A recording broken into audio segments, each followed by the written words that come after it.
Next topic है हमारा corrosion. Last topic है आपका मेटलर्जी का, ठीक है, करोजन ऑफ मेटल्स।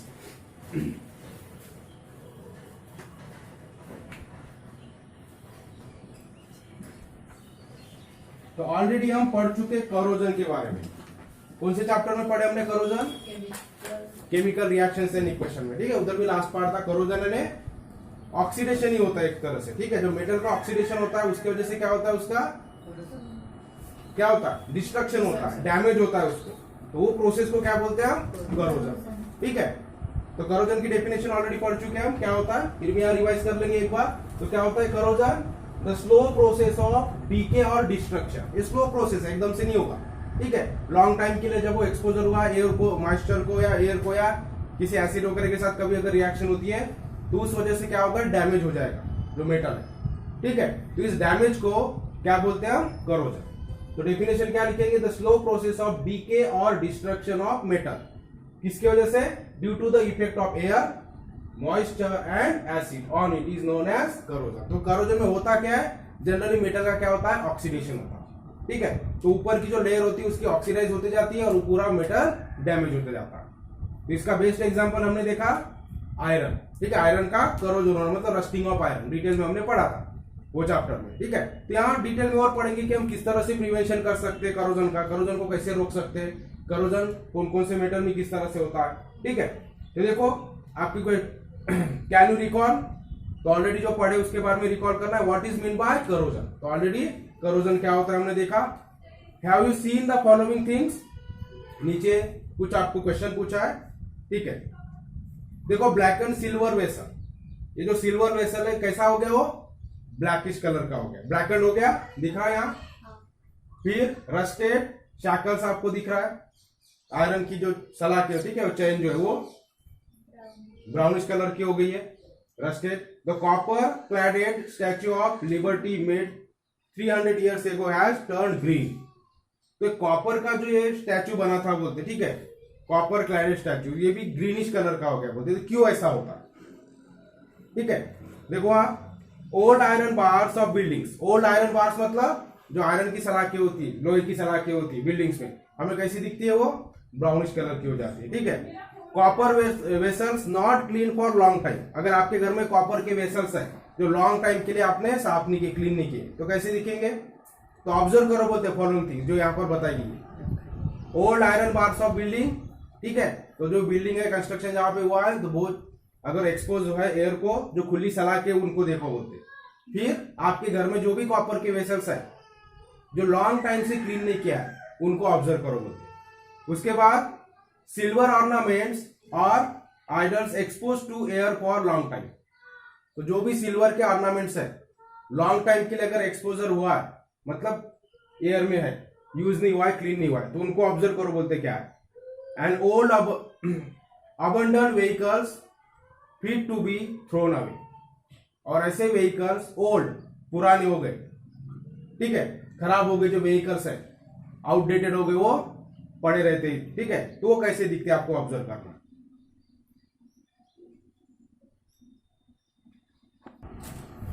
तो क्या हमें दिखेगा? तो पहला जो है आयरन रॉड कैसे रखेंगे? बार जो होती है बिल्डिंग की ओल्ड वाली, उसके ऊपर ब्राउनिश कलर का कोटिंग आ जाता है, ठीक है। तो क्या होता है? वो रस्ट होता है, रस्टिंग ऑफ आयरन उसे बोलते हैं। तो सब क्वेश्चन के आंसर यहां पर दिए हुए। कॉपर वेसल्स के ऊपर, सॉरी, कॉपर वेसल्स के ऊपर कैसे हमें दिखेगा? ग्रीनिश लेयर दिखाई दे, जैसे यहां भी ये जो कॉपर क्लैडेड जो स्टैच्यू है वो भी अभी ग्रीनिश कलर का दिखता है बोलते। क्यों? तो कॉपर के जो वेसल्स होते हैं, तो कॉपर को अगर हम बहुत लॉन्ग ड्यूरेशन के लिए एयर में रख देंगे, उसको अगर क्लीन नहीं करेंगे तो ग्रीनिश, देखना आपके घर में भी अगर कोई कॉपर की चीज है, वेसल है, तो उसके ऊपर ग्रीनिश लेयर आपको दिखेगी, ठीक है। और जो सिल्वर के ऑर्नामेंट है, सिल्वर की चीजें, अगर उसे भी हम लॉन्ग ड्यूरेशन के लिए बिना क्लीन किए ऐसे एक्सपोज कर देंगे, एयर में रखेंगे, तो क्या होगा? ब्लैकिश लेयर उसके ऊपर आ जाएगी, ठीक है। उसका शाइनिंग कम हो जाएगा सिल्वर का, और ब्लैकिश कलर उसके ऊपर, लेयर उसके ऊपर आ जाएगी। और जो बहुत पुराने व्हीकल्स हो चुके हैं, बहुत दिन से पड़े हुए, तो क्या हो जाता है? उनके भी शाइनिंग पूरी निकल जाती है और जगह जगह से हमें क्या होता है? ब्राउनिश कलर की उस पे कोटिंग दिखाई देती है। तो ये सब क्या है? तो ये क्या होता है? करोजन की वजह से होता है।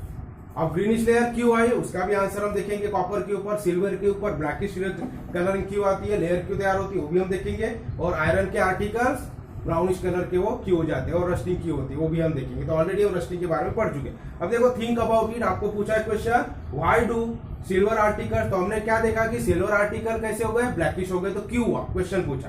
Then while copper vessels turn greenish on keeping in air for a long time, तो लॉन्ग टाइम में अगर वेसल्स हम रखते हैं तो कॉपर ग्रीनिश कलर की लेयर उसके ऊपर आ जाती है, और जो सिल्वर होता है उसके ऊपर ब्लैकिश कलर की आती है, तो क्यों होता है। और सेकंड क्वेश्चन है, why do pure gold and platinum always glitter, लेकिन जो प्योर गोल्ड होता है और जो प्लैटिनम होते हैं वो हमेशा ग्लिटर ही करते, चमकते ही रहते, क्यों, उनके ऊपर कभी असर नहीं होता, ठीक है। तो उनके ऊपर ना एयर का, ना एसिड का, ना वाटर का, किसी के साथ रिएक्टिव नहीं करते हो। हमने देखा गोल्ड और प्लैटिनम क्या है, लीस्ट रिएक्टिव, बहुत ही कम, सबसे लो इसमें आते हो रिएक्टिविटी में। इसका मतलब किसी के साथ रिएक्शन, उनके ऊपर ना एयर का इफेक्ट होगा, ना वाटर का इफेक्ट होगा, ना हॉट वाटर का इफेक्ट होगा, ना कोल्ड वाटर का इफेक्ट होगा, ना स्टीम का इफेक्ट होगा, और ना ही कोई एसिड का उसके ऊपर इफेक्ट होगा, जिसकी वजह से गोल्ड और प्लैटिनम हमेशा चमकते रहते, ग्लिटर करते रहते। आगे ध्यान में, अब देखो, rusting of iron articles causes large financial loss. अब आयरन से मैक्सिमम जगह आयरन ही यूज होता है, जितनी बड़ी बिल्डिंग्स बनाना है, जो भी कंस्ट्रक्शन करना है, ठीक है, ब्रिजेस बनाना है, हर जगह क्या होता है, आयरन का यूज होता है। आयरन इज स्ट्रॉन्गेस्ट, बढ़िया है, आयरन इज स्ट्रॉन्ग मेटल में, ठीक है, स्ट्रॉन्गेस्ट है वो, और सस्ता भी है, और अबंडेंट भी है, जिसकी वजह से हम उसको यूज कर सकते हैं। बाकी मेटल्स को हम इतना यूज नहीं कर सकते, ठीक है। सो हर जगह, हर कंस्ट्रक्शन में किसका यूज होता है, आयरन का। लेकिन सबसे बड़ा प्रॉब्लम उसके साथ क्या है, रस्टिंग हो जाता है जल्दी, वो जल्दी ऑक्सीडाइज होता है, जैसे ही मॉइस्चर के कांटेक्ट में आ जाता है उसका रस्टिंग हो जाता है, जिसकी वजह से बड़े बड़े ब्रिजेस भी क्या हो जाते हैं, खराब हो जाते हैं, बड़ी बड़ी बिल्डिंग्स डैमेज हो सकती है, ठीक है। तो ये सबसे बड़ा प्रॉब्लम फाइनेंशियल लॉस है, बोलते हैं। बड़े बड़े ब्रिज अगर, ठीक है, आयरन अगर वहां का रस्ट हो रहा है तो जल्दी अगर खराब हो रहा है तो बड़ा फाइनेंशियल लॉस है। एक तो बनाने में इतना खर्चा, जल्दी अगर वो डिस्ट्रॉय हो जाएगा तो और लॉस, और दोबारा बनाना पड़ेगा, ठीक है। तो फाइनेंशियल लॉस बहुत ज्यादा होता है रस्टिंग ऑफ आयरन। दस corrosion of iron that is rusting is a big problem, ये बड़ा प्रॉब्लम है, ठीक है। फिर देखो, चार जो टॉपिक दिया इसी के बारे में दिया है, जो अभी क्वेश्चन थे कि सिल्वर के ऊपर ब्लैकिश लेयर क्यों आती है, ग्रीनिश लेयर कॉपर के ऊपर क्यों आती है, उसका आंसर यहाँ दिया हुआ है। So iron reacts with moisture, तो ऑलरेडी हमने देखा है कि आयरन का करोजन कैसे होता है, तो ऑलरेडी पढ़े हमने, केमिकल रिएक्शन वाले चैप्टर में हमने पढ़े, रस्टिंग का डिटेल में पढ़े, तो यहाँ शॉर्ट में पढ़ेंगे। Iron reacts with moist air, तो जनरली मॉइस्ट एयर के साथ में जब आयरन की रिएक्शन होती है, deposit of reddish substance Fe2O3H2O, मतलब ऑक्साइड तैयार होता है उसका, ठीक है, is form on it, this because this substance is called rust. तो रस्ट फॉर्म होता है, रस्ट का फॉर्मूला हमने देखा था Fe2O3.H2O, ठीक है। तो रस्ट फॉर्म होता है, यानी ऑक्साइड फॉर्म होता है उस आयरन का, किसके कांटेक्ट में आने से, मॉइस्चर के कांटेक्ट में आने से, ठीक है, मॉइस्ट एयर के कांटेक्ट में आने से। तो इस तरह से आयरन का करोजन होता है, यानी रस्टिंग होता है। फिर दिया, जो कॉपर वेसल होते हैं उसके ऊपर ग्रीनिश लेयर क्यों आती है, तो जब भी कॉपर वेसल को हम लॉन्ग ड्यूरेशन के लिए एयर में रखेंगे तो क्या होगा, अगर मॉइस्चर है एयर में, तो ये जो कार्बन डाइऑक्साइड, एयर में कार्बन डाइऑक्साइड है, अब जो मॉइस्चर ज्यादा होता है, जो मॉइस्ट एयर होती है, तो ये कार्बन डाइऑक्साइड क्या करता है, वो जो कॉपर वेसल है उसके सरफेस के साथ इसकी रिएक्शन होती है, ठीक है, मॉइस्ट कंडीशन में। यहाँ ड्राई कंडीशन है तो उतना फर्क नहीं पड़ेगा, लेकिन मॉइस्ट कंडीशन में कार्बन डाइऑक्साइड जो एयर में अवेलेबल है, वो कार्बन डाइऑक्साइड ये मॉइस्ट एयर में कॉपर वेसल के सरफेस के साथ रिएक्शन कर देता है, और ये क्या बनता है, कॉपर कार्बोनेट बनता है। तो क्या तैयार होता है कॉपर का, when copper vessel is expose to air for long time, the carbon dioxide in the moist air reacts with surface of copper vessel to form greenish layer of copper carbonate। तो copper carbonate की greenish, green ये कौन से colour का होता है, copper carbonate green colour का, तो ग्रीनिश कलर की लेयर उसके ऊपर जम जाती है। आगे दिन में, तो किसकी वजह से होता है, कार्बन डाइऑक्साइड के साथ कॉपर की सरफेस की रिएक्शन होने से, कॉपर की रिएक्शन होने से, इसलिए कॉपर वेसल के ऊपर ग्रीनिश लेयर चढ़ जाती है। उसी तरह से सिल्वर का, तो ये जो प्रोसेस है, ठीक है, कार्बन डाइऑक्साइड के साथ रिएक्शन होके ग्रीनिश लेयर जमना, इसे क्या बोलते हैं, पैटिनेशन ऑफ कॉपर। तो कॉपर का पैटिनेशन हो गया बोलेंगे। जैसे आयरन के लिए क्या बोलेंगे, रस्टिंग, रस्टिंग ऑफ आयरन, ठीक है। करोजन ऑफ आयरन मतलब रस्टिंग होना उसका। और कॉपर वेसल के ऊपर अगर ग्रीनिश लेयर चढ़ गई, ठीक है, तो उसे क्या बोलेंगे हम? पैटिनेशन ऑफ कॉपर। किसकी वजह से होता है? कार्बन डाइऑक्साइड की रिएक्शन होने की वजह से मॉइस्ट एयर में कॉपर वेसल के साथ। उसी तरह से आप देखेंगे हम सिल्वर के ऊपर ब्लैकिश लेयर क्यों चढ़ती है? तो जो सिल्वर है इसकी रिएक्शन जनरली किसकी वजह से होता है? H2S गैस की वजह से, हाइड्रोजन सल्फाइड गैस। अगर एयर में हाइड्रोजन सल्फाइड गैस अवेलेबल है तो क्या करेगा ये? On exposure to air silver articles turn blackish after some time. This is because of the layer of silver sulphide form by the reaction of silver with hydrogen sulphide layer. ठीक है, तो यहां जो आपको क्वेश्चन पूछा था why do silver articles turn blackish, तो silver article blackish क्यों होते हैं? तो उसका आंसर, और कॉपर वेसल ग्रीनिश क्यों होते हैं? उसका आंसर यहाँ। तो ऑन एक्सपोजर टू एयर, तो जब भी हम सिल्वर आर्टिकल को लॉन्ग ड्यूरेशन के लिए, लॉन्ग टाइम के लिए एयर में एक्सपोज करेंगे तो क्या होगा? एयर में जो H2S गैस है, H2S गैस मतलब हाइड्रोजन सल्फाइड गैस, तो ये बाकी तो ज्यादा रिएक्शन करता नहीं क्योंकि सिल्वर भी लो रिएक्टिव है, लेकिन हाइड्रोजन सल्फाइड के साथ इसकी रिएक्शन होती है और क्या बनता है? सिल्वर सल्फाइड में कन्वर्ट हो जाता है। हाइड्रोजन सल्फाइड के साथ रिएक्शन होके लेयर जो बनती है काय की बनती है? Silver sulphide. सिल्वर सल्फाइड की लेयर बन जाती है जो कि ब्लैकिश कलर की होती है। इसलिए क्या होता है? उसके ऊपर थोड़ी सी ब्लैकिश लेयर चढ़ जाती है, उसका शाइनिंग कम हो जाता है सिल्वर का। तो समझ में आ गया क्वेश्चन का आंसर? तो सिल्वर ब्लैकिश क्यों होता है? H2S गैस के साथ उसकी रिएक्शन होने से ब्लैकिश कलर की लेयर बनती है। किसकी? सिल्वर सल्फाइड तैयार होता है नया। ठीक है, तो रिएक्शन हो गई हाइड्रोजन सल्फाइड और सिल्वर में, तैयार क्या हो गया?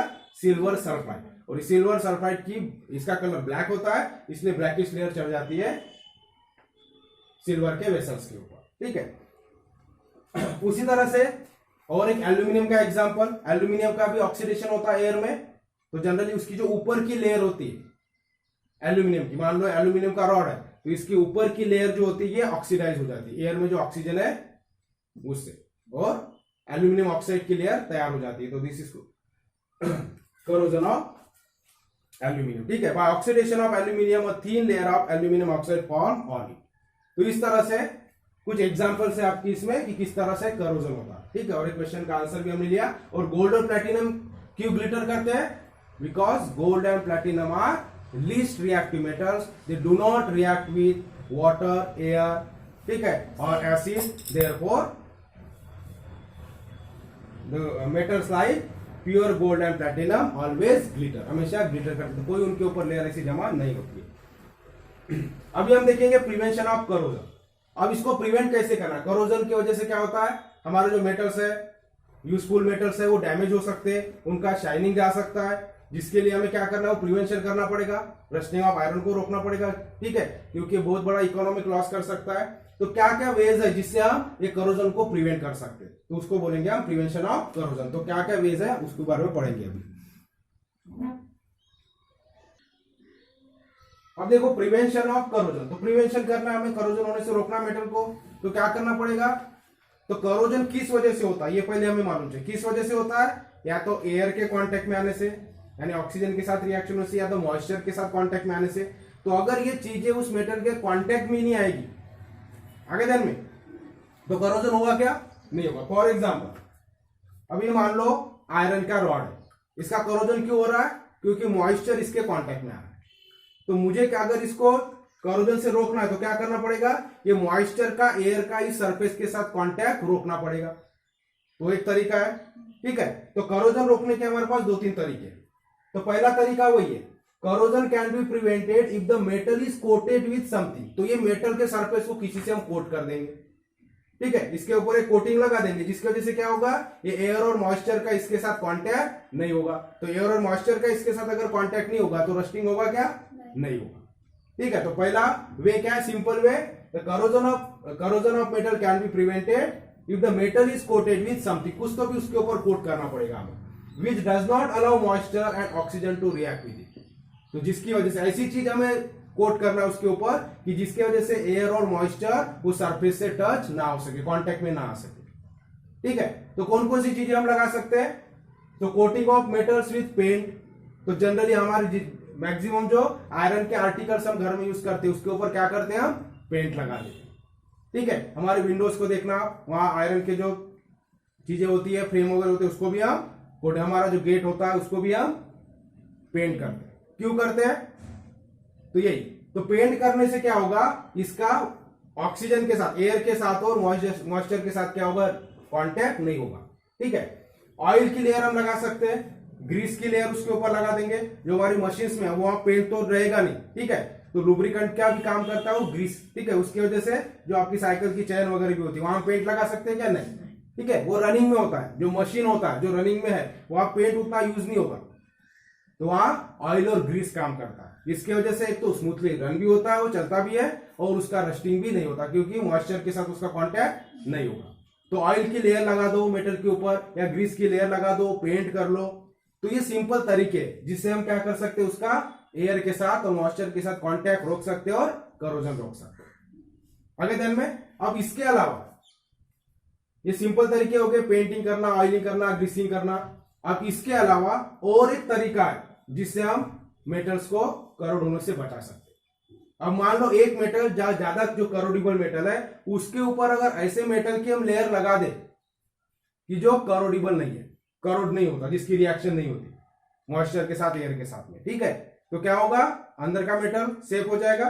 तो जो मेन मेटल है जो करोडिबल है, उसके ऊपर हम क्या करेंगे, नॉन करोडिबल मेटल का लेयर लगा देंगे। So corrosion can be prevented by putting a layer of non corrodible metal on a corrodible metal. तो करोडिबल मेटल, जो करोड होने वाला मेटल है, जल्दी करोड हो जाता है मॉइस्चर एयर से, उसके ऊपर ऐसे मेटल की कोटिंग लगा देंगे कि जो जल्दी करोड नहीं होता, तो हमारा मेटल क्या हो जाएगा, सेफ हो जाएगा।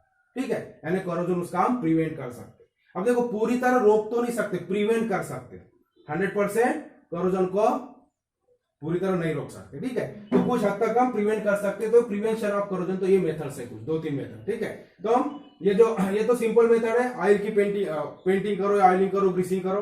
ठीक है, लेकिन ये जो मेथड है कि एक मेटल के ऊपर नॉन करोडिबल मेटल की लेयर चढ़ाना, तो ये अलग अलग टेक्निक से किया जाता है, अलग अलग मेथड है, इसमें डिफरेंट तरीके से किया जाता है। तो 1 बाय 1 हम देखेंगे क्या क्या मेथड्स है। तो एक मेटल के ऊपर दूसरे मेटल की लेयर चढ़ाने की अलग अलग प्रोसेस देखेंगे। देखो आपकी बुक में जो इधर दिया है, so various methods are used to protect metals from corrosion. Special attention is paid in almost all the metals so that the iron special attention is paid in almost all the methods so that iron does not rust। तो iron के लिए special attention दिया जाता है, वो rust नहीं होना चाहिए करके। We can lower the rate of process of rusting of iron. तो हम रस्टिंग ऑफ आयरन की प्रोसेस को स्लो कर सकते, लोअर कर सकते। ठीक है, यानी ज्यादा दिन तक उसको हम प्रिवेंट करके हम ज्यादा दिन तक उसकी लाइफ बढ़ा सकते हैं आयरन की मटेरियल की। So corrosion of metal can be stopped by keeping metals isolated from a direct contact with air। तो डायरेक्ट एयर के कांटेक्ट से उसको आइसोलेट करना, अलग करके हम कर सकते हैं। तो वेज दिया है जो यहाँ पर हमने डिस्कस किया। The prevention of corrosion can be achieved by various ways।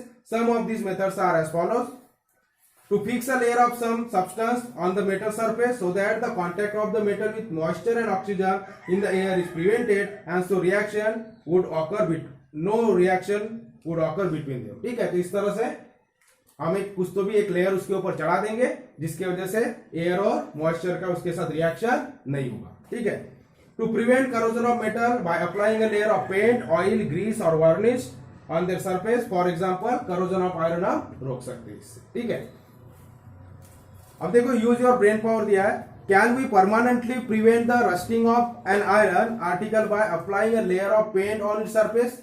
क्या हम परमानेंटली रोक सकते हैं, बोलते ऑक्सीडेशन या करोजन? नहीं, तो परमानेंटली हम नहीं रोक सकते, कुछ दिनों तक उसको हम रोक सकते हैं। ठीक है, so we can not protect the articles permanently from rusting by painting. जैसे सिर्फ पेंटिंग करने से रस्टिंग हम परमानेंटली नहीं रोक सकते। ठीक है, तो सिर्फ क्या होगा, परमानेंटली नहीं रोक सकते, इसका मतलब क्या होगा, हाँ हो गए, वो सिर्फ प्रोसेस उसकी स्लो हो जाएगी। आगे ध्यान में, जो जल्दी खत्म, जो मान लो 2-4 साल में खराब होने वाला है, वो 10-15 साल चलेगा। मतलब लाइफ हम बढ़ा सकते हैं उसकी। जो डैमेज का प्रोसेस है, जो रस्टिंग का प्रोसेस है, उसको हम क्या कर सकते हैं, स्लो कर सकते हैं। आगे ध्यान में, पूरी तरह से स्टॉप नहीं होगा, इसका मतलब परमानेंटली हम उसको प्रिवेंट नहीं कर सकते। The method of painting is suitable for short time. तो शॉर्ट टाइम के लिए सुटेबल हो सकता है बोलते। If there is a scratch on the paint on the surface of the article and if a small surface of the metal comes in contact with air, the process of rusting starts below the layer of the paint. अगर ये paint हम जहां लगा रहे, paint में थोड़ा सा भी स्क्रैच आ गया तो जहां से स्क्रैच आए वहीं पे जंग चढ़ना चालू हो जाएगा। ठीक है, तो ये लॉन्ग टाइम परमानेंटली नहीं है। थोड़ा सा भी अगर पेंट वहां से निकल गया या कमजोर हो गया, पतला हो गया, तो क्या होगा, वहां से रस्टिंग धीरे धीरे चालू हो जाएगा। ठीक है। Why do new iron sheets appear shine? नई आयरन की शीट, जब भी आयरन की आप शीट लोगे तो शाइनी होती, चमकीली होती है। क्यों ऐसा होता है बोलते? सो corrosion can be prevented by putting a layer of non-corrodible metal on a corrodible metal. This can be done in many ways. तो थर्ड हमारा जो ऑप्शन है, ये पेंटिंग वेंटिंग से तो हम लॉन्ग टाइम के लिए प्रिवेंट नहीं कर सकते, शॉर्ट ड्यूरेशन के लिए प्रिवेंट कर सकते। तो उसके लिए नया तरीका क्या है फिर दूसरा, कि एक मेटल के ऊपर, मतलब जो करोडिबल मेटल है उसके ऊपर नॉन करोडिबल मेटल की लेयर चढ़ा दी जाए। तो इसीलिए कुछ आयरन की शीट जो होती है, जो मार्केट से लाते हैं, तो एकदम शाइनी होती है। आप नेल देखे, नेल खीड़ा किला जो होता है, ठीक है, कैसे होता है? मार्केट से लाते तो शाइन करता है, सिल्वर जैसा शाइन करता है। क्यों होता है? या आप जो घर में यूज करते हैं, क्या यूज करते हैं? नीडल्स, सुई, पिन यूज करते हैं, ठीक है। ये सारे क्या है? आयरन से बने, लेकिन कैसे होते हो? शाइनिंग करते हैं, सिल्वर जैसे शाइन करते हैं, स्टील जैसा शाइनिंग आता है उसमें। क्यों आता है? तो वो हम देखेंगे। तो क्या है, आयरन के ऊपर दूसरे मेटल की लेयर लगी हुई है। अब ये अलग अलग प्रोसेस है, कौन से मेटल के लिए कौन सी लेयर लगाते, किस तरह से लगाते, उसके ऊपर उस प्रोसेस का अलग अलग नाम है। तो पहली प्रोसेस है गैल्वेनाइजिंग। ठीक है, अब गैल्वेनाइजिंग किसके लिए यूज करते हैं वो हम देखेंगे और किस तरह से होता है। ठीक है, तो ये नोट कर लेना आप लोग, प्रिवेंशन ऑफ करोजन 3 पॉइंट्स। इसके बाद में 1 बाय 1 पढ़ेंगे डिफरेंट प्रोसेसेस जो मेटल, एक मेटल के ऊपर दूसरे मेटल की कोटिंग करते हैं उसकी। ठीक है, तो डिफरेंट मेथड्स है एक मेटल के ऊपर दूसरे मेटल की कोटिंग करने की। ठीक है, जो करोडिबल मेटल है उसके ऊपर दूसरे नॉन करोडिबल मेटल की कोटिंग करके भी हम करोजन को प्रिवेंट कर सकते हैं। तो सबसे पहली मेथड है गैल्वेनाइजिंग। अब किसके लिए यूज होता है वो देखेंगे आप। सो गैल्वेनाइजिंग है, it is a process of giving a thin coating of zinc. तो किसका कोटिंग लगाएंगे हम? जिंक का, क्योंकि जिंक कम कोरोजन होता है जिंक का कंपेयर टू आयरन। तो आयरन और स्टील के जो भी वेसल्स है या जो भी चीजें है उसके ऊपर क्या करेंगे हम? जिंक की कोटिंग लगाई जाती है। तो इस प्रोसेस को क्या बोलते हैं? गैल्वेनाइजिंग। आगे दिन में गैल्वेनाइजिंग मतलब process of giving a thin coating of zinc, किसे? ऑन आयरन और steel to protect them from corrosion. आगे दिन में तो आयरन या स्टील के ऊपर जिंक की कोटिंग लगाना ताकि उसका प्रोटेक्शन हो जाए, प्रिवेंशन हो जाए करोजन से। उस प्रोसेस को बोलते हैं हम गैल्वेनाइजेशन। ठीक है, तो गैल्वेनाइजिंग एक प्रोसेस हो गई, समझ में आ गया। तो आयरन आर्टिकल, स्टील आर्टिकल को हम इससे प्रिवेंट कर सकते हैं। तो फॉर एग्जांपल कौन कौन से है? शाइनी आयरन नेल, जो आयरन के नेल्स होते हैं, तो हम जो मार्केट से खरीद के लाते कैसे होते हैं? वो एकदम शाइनी करते होते, और कुछ दिनों के बाद में फिर, ठीक है, फिर ब्राउनिश कलर, रेडिश कलर आ जाता है उनके ऊपर। पिन्स, जो हम घर में इतने सारे पिन्स आप यूज करते हैं, वो सारे कैसे होते हैं? नीडल हो गया, पिन हो गई, कैसी होती है? शाइनी होता है।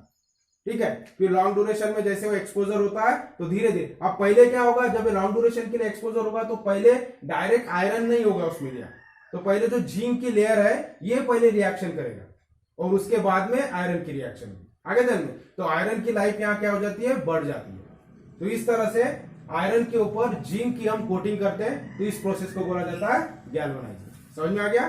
तो एक प्रोसेस हो गई। दूसरी प्रोसेस है टीनिंग। तो टीनिंग से भी हम कुछ मेटल्स का करोजन रोक सकते हैं। तो जनरली कौन से? कॉपर के वगैरह जो मेटल्स होते हैं, कॉपर के जो यूटेंसिल्स वगैरह होते हैं, तो इनके ऊपर ये टीनिंग करने से, टीनिंग का मतलब टीन की कोटिंग करना, गैल्वेनाइजिंग का मतलब जिंक की कोटिंग करना। अब किसके ऊपर कर रहे हो ध्यान में रखना, गैल्वेनाइजिंग जिंक की, गैल्वेनाइजिंग जिंक की कोटिंग किसके ऊपर? आयरन स्टील के ऊपर। टीनिंग टीन की कोटिंग किसके ऊपर? कॉपर वेसल्स के ऊपर। आगे ध्यान में। So it is the process of giving a coating of tin, that is molten tin over other metal. तो दूसरे मेटल के ऊपर टीन की कोटिंग की जाती है। तो टीन को कोटिंग करने के लिए क्या करना पड़ेगा? उसको मेल्ट करना पड़ेगा, मोल्टन रहेगा, फिर उसमें वो जो हमारा मेटल है उस डालेंगे तो उसके ऊपर कोटिंग आ जाएगी टीन की। उसी तरह से गैल्वेनाइजिंग भी देखो आपकी बुक में छोटा सा वो फिगर्स में दिया हुआ है गैल्वेनाइजिंग का। तो सबसे पहले क्या करते हैं? आयरन का है तो कॉस्ट, इसको सब प्रोसेस किया जाता है, पूरा क्लीनिंग, ड्राई, पूरा अच्छी तरह से किया जाता है उसको डिफरेंट इसमें। ठीक है, तो देखो caustic cleaning, rinsing, pickling, rinsing. तो पहले कॉस्टिक इसमें उसको ये किया जाता है, फिर उसको रिंस किया जाता है फिर से।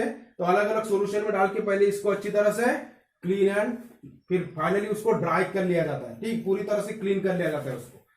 और फिर ड्राई करने के बाद फिर जिंक बात है, जिंक जो मोल्टन जिंक है उसमें उसको डाला जाता है। तो क्या होगा, उसके ऊपर जिंक की कोटिंग आ जाएगी और उस तरह से फिर ये उसको कूल किया जाता है और इंस्पेक्शन होता है उसका फाइनली।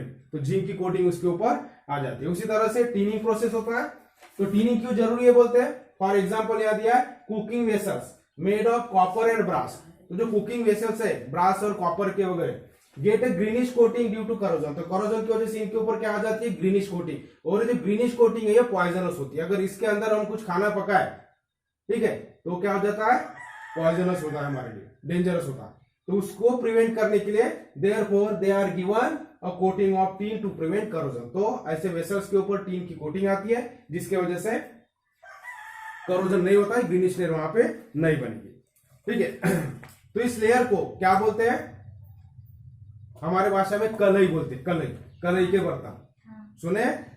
ठीक है, तो कलई के बर्तन यानी क्या, तो इसी तरह से टीन का लेयर उसके ऊपर लगा हुआ, उसको बोलते हैं हम कलई के बर्तन।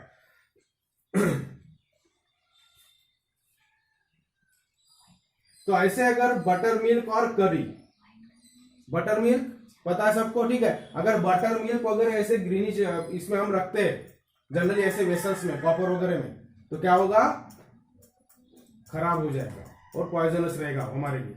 सो इसके लिए टीनिंग किए हुए वेसल्स हमने यूज करना चाहिए। टीनिंग मतलब टीन की कोटिंग उसके ऊपर होगी। आगे ध्यान में, तो इस तरह से गैल्वेनाइजिंग और टीनिंग प्रोसेस है।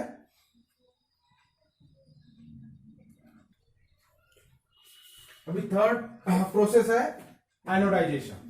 एनोडाइजेशन यानी क्या होता है, एनोडाइजेशन मतलब यहाँ एनोड हमें कुछ दिख रहा है, ठीक है, एक वर्ड हमें एनोड दिख रहा है।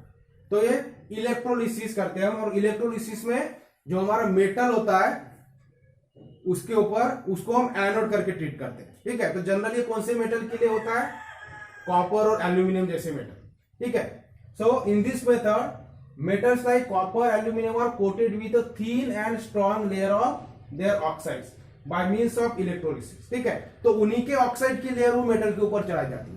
कॉपर के ऊपर कॉपर के ऑक्साइड की लेयर और एल्यूमिनियम के ऊपर एल्यूमिनियम ऑक्साइड की। आगे ध्यान में, तो थीन एंड स्ट्रॉन्ग लेयर उसके ऊपर चलती है। अभी देखो एक प्रॉपर्टी एल्यूमिनियम की या कॉपर की, कॉपर वैसे भी ज्यादा रिएक्टिव नहीं है, लेकिन ऊपर की सरफेस उसका सिर्फ रिएक्शन कर सकता है। ठीक है, ग्रीनिश लेयर वगैरह उसके ऊपर तैयार होती है। दूसरा एल्यूमिनियम, एल्यूमिनियम की भी क्या प्रॉपर्टी है, जो इसकी ऊपर ही सरफेस होता है, बस सरफेस के ऊपर रिएक्शन होगी और ऊपर में क्या तैयार हो जाएगा, ऑक्साइड की लेयर तैयार हो जाएगी। जो ऊपर की एल्यूमिनियम की लेयर होगी तो ऑक्साइड की लेयर तैयार होगी, और वो क्या करेगा, अंदर के एल्यूमिनियम को प्रोटेक्ट करेगा। अब एक बार ऊपर ऑक्साइड की लेयर बन गई तो क्या होगा, अंदर में उसका ऑक्सीडेशन, ऊपर में जो एयर है, मॉइस्चर है, जो कुछ भी है, उसका नीचे से कांटेक्ट नहीं हो पाएगा। तो ऑक्साइड की जो लेयर है वो खुद ही वो अंदर वाले मेटल को क्या करती है, प्रोटेक्ट कर लेती है। आगे ध्यान में, तो इस तरह से हम क्या कर सकते हैं, एल्यूमिनियम और कॉपर को अगर उसी के ऑक्साइड की लेयर उसके ऊपर चढ़ा दी जाए तो उसका कोरोजन हम रोक सकते हैं। तो इसके लिए क्या किया जाता है, इलेक्ट्रोलिसिस करते हैं। और इलेक्ट्रोलिसिस करते हमें क्या चाहिए, दो इलेक्ट्रोड चाहिए, एक कैथोड और एक एनोड चाहिए। तो जो मेटल है हमारा जिसके ऊपर उसके ऑक्साइड की लेयर बनाना, एल्यूमिनियम या कॉपर, तो उसी को हम एनोड कंसीडर करते हैं वहां पर। तो एनोड क्या कौन सा होता है, हमारा मेटल होता है। आगे ध्यान में, so for this the copper or aluminum article is used as anode, as this oxide layer is strong and uniform all over the surface, it is useful for prevention of corrosion of these metals। ठीक है, तो electrolysis करके हम क्या करते हैं, इस metal के ऊपर ऑक्साइड की लेयर तैयार कर लेते हैं। ठीक है, अब जितनी ज्यादा थोड़ी सी मोटी लेयर होगी तो क्या होगा, और ज्यादा उसका प्रिवेंशन हो जाएगा और अच्छी तरह से हो जाएगा। तो ये प्रोसेस को बोला जाता है एनोडाइजेशन। मतलब जो मेटल है उसी की ऑक्साइड की लेयर उस मेटल के ऊपर लगाना। तो ये होता है इलेक्ट्रोलिसिस से। और इलेक्ट्रोलिसिस में जिस मेटल का हमें प्रिवेंशन करना है, जिसका कोरोजन रोकना है, उसी के ऑक्साइड हम लेते हैं, तो उसे हम एनोड कंसीडर करते हैं। वो एनोड का काम करता है, इसलिए इसको क्या बोलते हैं, एनोडाइजिंग या एनोडाइजेशन मेथड। तो एग्जाम्पल दिया एल्यूमिनियम का, तो एल्यूमिनियम का हम इसी तरह से एनोड करके उसको ट्रीट करते हैं। ठीक है। जब इसका इलेक्ट्रोलिसिस करेंगे तो हमारा एल्यूमिनियम का जो यूटेंसिल होगा, जो एल्यूमिनियम का वेसल होगा, वो क्या होगा, एनोड का काम करेगा और कैथोड दूसरा होगा। और फिर इलेक्ट्रोलिसिस करेंगे तो ये एनोड का क्या होगा, ऑक्सीडाइजेशन होगा और ऑक्साइड की लेयर इसके ऊपर बढ़ती जाएगी। ठीक है। नेचुरली क्या होता है, थिन लेयर जमा होती है, लेकिन हमें एनोडाइजिंग करने से क्या होगा, एक थिक लेयर जमा हो जाएगी और स्ट्रांग लेयर जमा हो जाएगी। ठीक है, इसके ऊपर, सरफेस के ऊपर। और स्ट्रांग लेयर होने की वजह से क्या होगा, ऑक्साइड की लेयर की वजह से अंदर का मेटल क्या हो जाएगा, सेफ हो जाएगा, ऊपर का कवरिंग क्या हो जाएगा, उसको ऑक्साइड का हो जाएगा। ठीक है। तो इस तरह से एनोडाइजेशन यूज किया जाता है कॉपर और एल्यूमिनियम के वेसल्स को प्रिवेंशन, करोजन से रोकने के लिए। तो नोट कर लो ये भी। अभी फोर्थ मेथड है इलेक्ट्रोप्लेटिंग। ठीक है। इलेक्ट्रोप्लेटिंग यानी क्या होगा, इन this method less reactive metal is coated on a more reactive metal. तो ज्यादा रिएक्टिव मेटल जो होता है उसका जल्दी करोजन होगा, क्योंकि वो एयर, ऑक्सीजन, मॉइस्चर के साथ में रिएक्शन कर सकता है। इसलिए जो लेस रिएक्टिव है ऐसे मेटल को कोट किया जाता है, फिर से इलेक्ट्रोलिसिस करते हैं। ठीक है। तो इलेक्ट्रोलिसिस से क्या होगा, जो लेस रिएक्टिव मेटल है उसकी कोटिंग आप मोर रिएक्टिव मेटल के ऊपर कर देते। For example silver plated spoon, आपने देखा होगा सिल्वर प्लेटेड स्पून, सुना है, सिल्वर कोटिंग होती है उसके ऊपर। सिल्वर प्लेटेड यानी क्या है, सिल्वर की कोटिंग है, सिल्वर का नहीं है पूरा, सिर्फ ऊपर से सिल्वर का कोट है, अंदर में दूसरा मेटल। आगे देन में वो वैसे ही gold plated ornament. Gold plated मतलब अंदर पूरा गोल्ड नहीं है, सिर्फ ऊपर से गोल्ड का कवरिंग है, लेयर है, तो उसको क्या बोलते हैं हम, तो सस्ता मिलता है आपको। और पूरा प्योर गोल्ड का आप खरीदोगे तो बहुत महंगा। आगे देन में तो गोल्ड प्लेटेड यानी ऊपर से चमकीला, सिर्फ गोल्ड की लेयर लगी हुई है ऊपर से, पॉलिश। ठीक है, गोल्डन पॉलिश जैसा। आगे देन में तो इसको इस तरह से, तो ये इलेक्ट्रोप्लेटिंग होती है। इलेक्ट्रोप्लेटिंग क्यों बोला जाता है, ये प्रोसेस किससे की जाती है, इलेक्ट्रोलिसिस से करते हैं।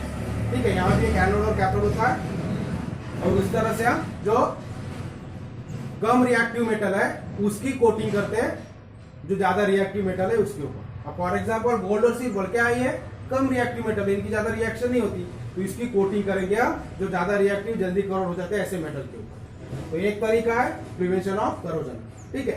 तो इसको बोलते हैं इलेक्ट्रोप्लेटिंग।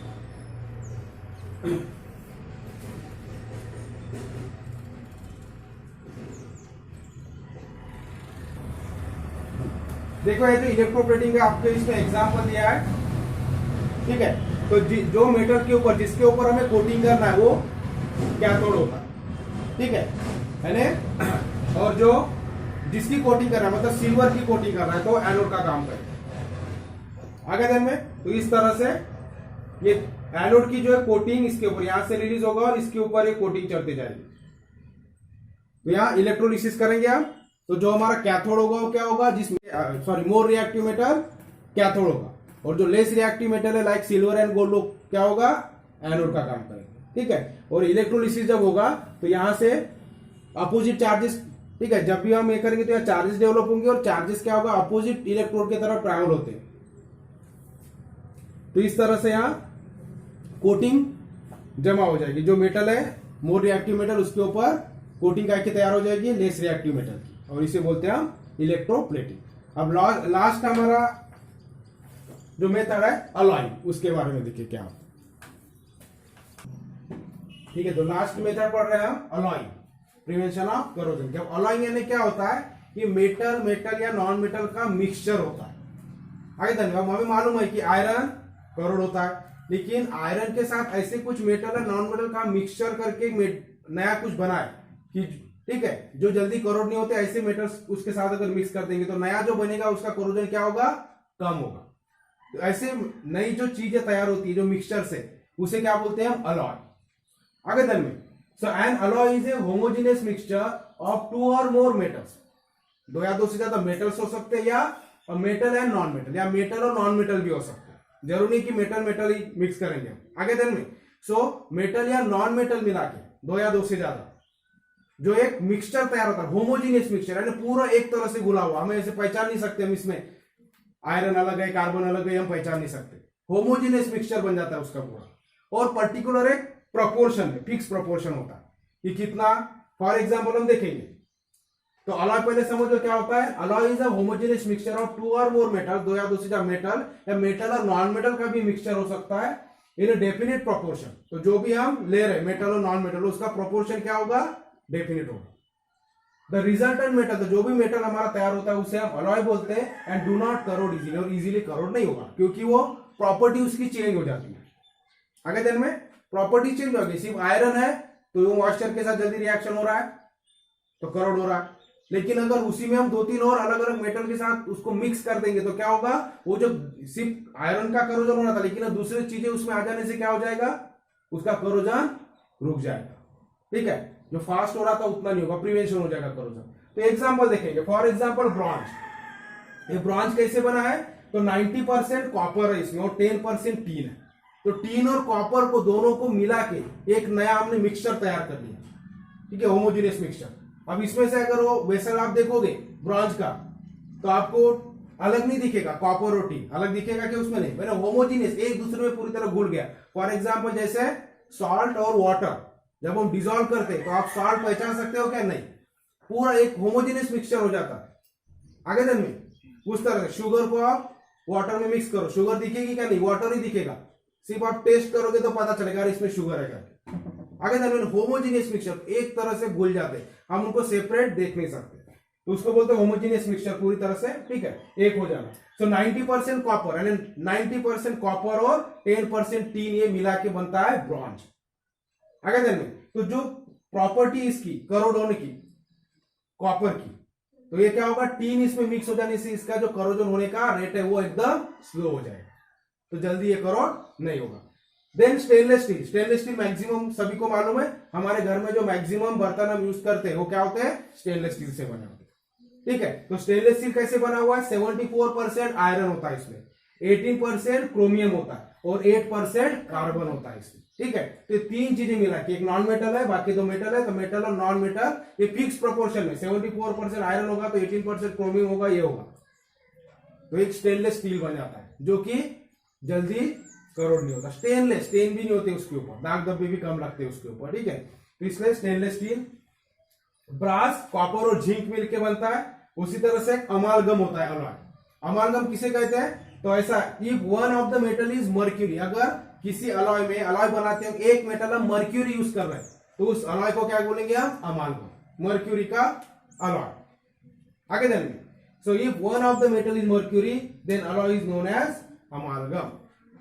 आगे देखेंगे, तो एग्जांपल से अलॉय के, तो इस अलॉइंग से हम क्या कर सकते हैं, मेटल का करोजन रोक सकते हैं। यानी जो करोडिबल मेटल है उसको अदर मेटल और नॉन मेटल के साथ होमोजेनियस मिक्सचर यानी अलॉय बना लेंगे तो क्या होगा, उसका करोजन हम प्रिवेंट कर सकते हैं। तो इस तरह से 5 वेज हमने देखा, डिफरेंट वेज, कि किस तरह से हम करोजन को रोक सकते हैं। और एक सिंपल वे होता है कि उसके ऊपर किसी चीज की कोटिंग कर लो, ऑयल की, ग्रीस की या पेंटिंग के वगैरह, तो जैसा कि आयरन का करोजन हम रोक सकते हैं। ठीक है, तो ये हो गए methods of preventing of corrosion. तो इस तरह से हमारा यूनिट भी यहाँ खत्म होता है। ठीक है, मेटलर्जी। ठीक है, चलो।